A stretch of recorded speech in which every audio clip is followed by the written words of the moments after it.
Hi, welcome to my channel. This is my first Israeli-made gun. It's also my first centerfire modular gun, which means a soldier could replace the bolt and sear hammer assemblies from another broken gun and get back into action. Or a weapons tech could replace the barrel in the field. However, it is not my first bullpup. That honor goes to the Chinese Type 97. And that is because of two reasons. One, this is very expensive. It's the most expensive gun I ever bought to date. Nearly $3,000 Canadian, which is about 2.5 times more than the Type 97. Two, I was not enthralled with the design of the Tar-21 till the X95 came along. So today I'm going to make the comparison and see if the weight was warranted. Currently, both of these guns are serving in the IDF, although it's been announced that the Tar-21 will be phased out. I'm glad the changes was significant and therefore warranted a new name to X95. So let's begin. Hi, I'm back. Why don't we start from the front and work our way to the back? External first and then internal. Let's start off with the flash hider, the identical, followed by the barrels.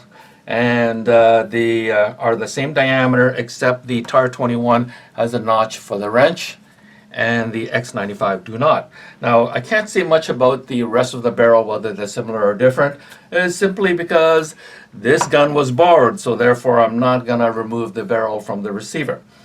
Let's move on to the handguards. As you can tell, vastly different, actually vastly improved. This handguard has 3 rails, although you cannot see it. You have one on the right, one on the bottom, one on the left.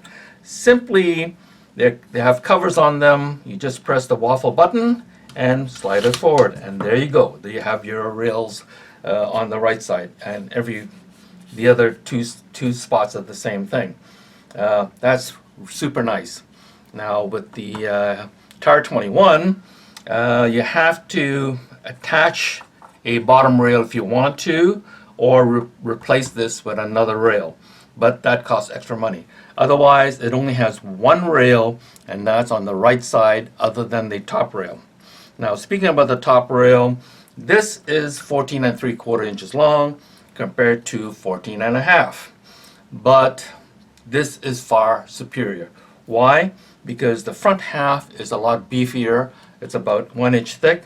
This is only about 1/2 inch thick, and in terms of width, this is about 1/4 inch wider than the second half.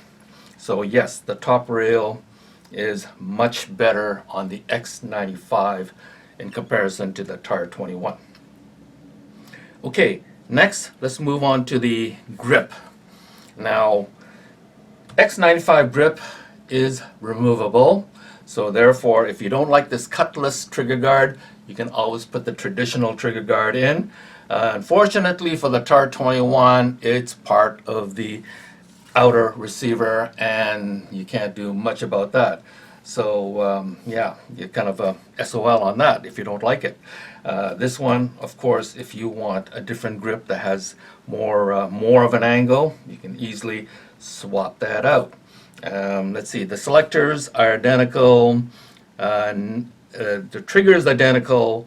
Now, the big change here was the mag catch. As you can tell, the old mag catch was over here, and the new mag catch is over here. And it's ambidextrous. It's one right here and one right here. You can press it which way you like. I prefer this way.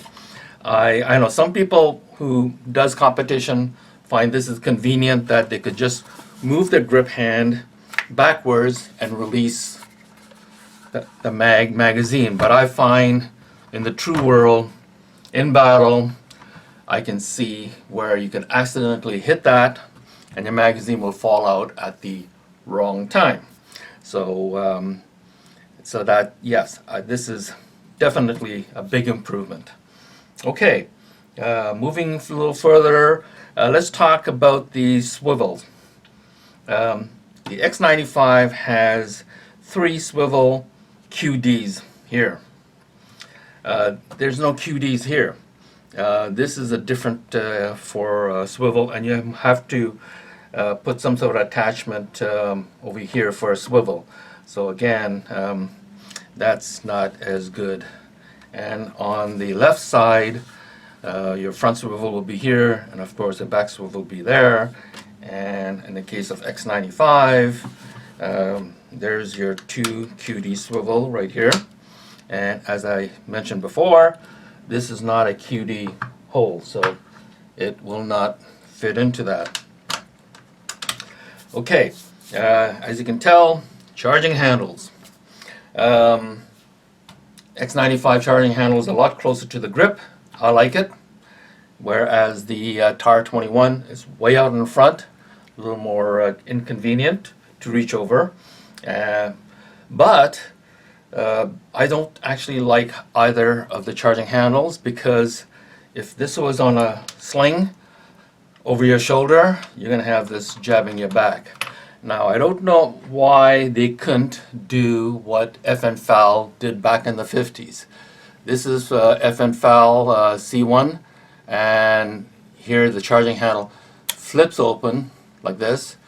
You charge the bolt, and when it comes forward, it flips down and it locks in, and it won't jab into your back. So I don't know why they can't do something similar to what an FN FAL did back in the 50s.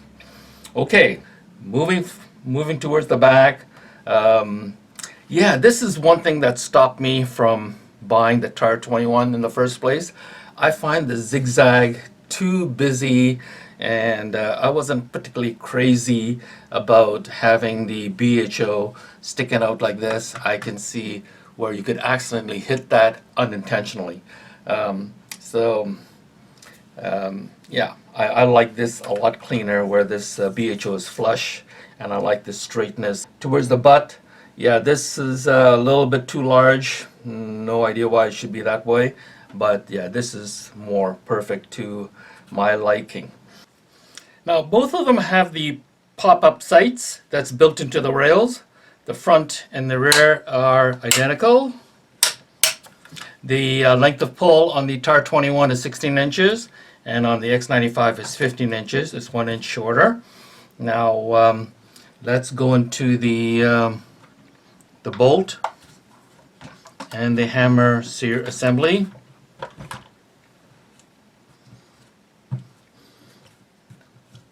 Now, the bolt assembly may look similar, but there are differences. The first part is in the gas piston.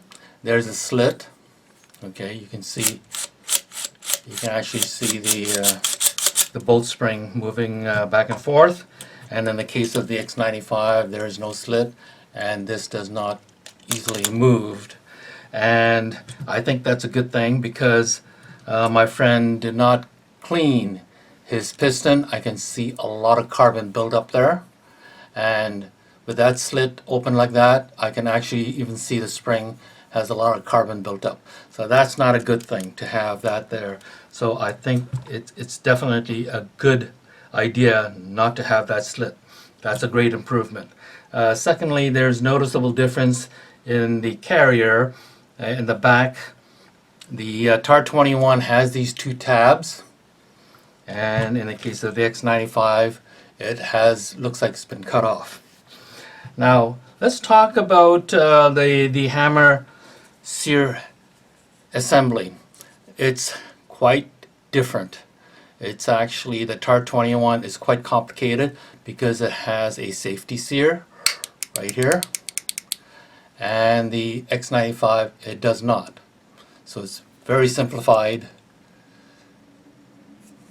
Okay, and there is, as you can see, there is a recess right here on the X95. Okay, now in terms of interchangeability, okay, I would say the Tar-21 and the assembly, the sear hammer assembly, will not fit into the X95, and I'll tell you why. On the X95, there is a extra rail on the inside metal receiver. Don't know if you can see it, but these two are extra rails that is not in the Tar-21. And because of that rail, that's why this gun is a little bit heavier, but it prevents this tab from going any further. So that's why this will not fit into the X95. And that tab hits that extra rail and it will not go any further. Also, on the Tar-21 Sierra hammer assembly, if you remember, it's a straight one side, whereas the X95 has a recess, and it's also that recess. And if you can take a look on the inside, you can see right there, there is a little raised area right there that will allow the X95 to go in, but it will not allow the Tar-21 hammer sear assembly to go in. So yes, the Tar bolt assembly, hammer sear assembly will not fit into the X95. However, the X95 bolt assembly and the sear hammer assembly will fit into the Tar, and they will work. Take a closer look at the Tar metal receiver inside. There is no raised area, as I pointed out to you on the X95. See, there's no rails, and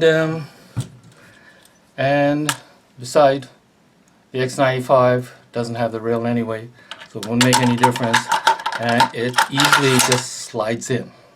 Okay, and also with the so I'll close that, and I'm also going to slide the X95 sear hammer assembly in. Okay, and I'm not just going to close it up. Okay. Okay, so I'm just going to charge it up. It does. It works. And now it's on fire, and I'm going to pull the trigger. Yeah, see, it works. The bolt assembly and the hammer sear assembly from the X95 will work on the Tar, but the Tar hammer assembly and the bolt assembly will not work on the X95. So that basically ends the comparison of the IWI Tar-21 versus the X95. So in conclusion, is the X95 much better than the Tar-21? Yes, it is. Now, is it perfect? No, it's not. Not even close. And the reason why is because of the lack of gas regulator, for one. So if your gas system is dirty, you can't just switch to number 2. And also, you cannot clean the gas system easily during field stripping. And that's another deficiency in my books. So that's basically it. Thank you very much for joining me, and please subscribe.